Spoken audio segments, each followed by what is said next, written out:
नमस्कार केमन आছেন সবাই। তো একটা মিনি ব্লগ নিয়ে চলে এলাম। আজ আমি গিয়েছিলাম কাশিমবাজার বিষ্ণুপুর কালীবাড়িতে। চলুন আজকে দিনটি আপনাদের সঙ্গে শেয়ার করি। এই মন্দিরে পৌষ মাসে ভক্তদের খুব ভিড় হয়, তাই আমরা দুপুরবেলার দিকে পুজো দিতে চলে গিয়েছিলাম। মন্দিরের সামনে থেকে পুজোর জন্য ডালা ও প্রসাদ সংগ্রহ করলাম।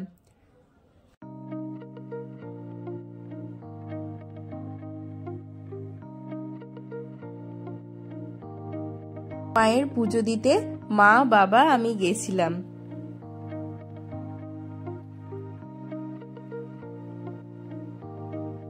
ভেতরে মায়ের ছবি তুলতে বারণ করছিল, তাও আমি তুলেছি আপনাদের সঙ্গে শেয়ার করব বলে।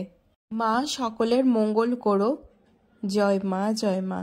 এখানে ভোলে বাবাও রয়েছে, দর্শন করে নিলাম। পুজো দেওয়ার পর মোচা চপ বেগুনি খেয়ে নিলাম। আপনাদের ভিডিওটা কেমন লেগেছে অবশ্যই কমেন্টে জানাবেন।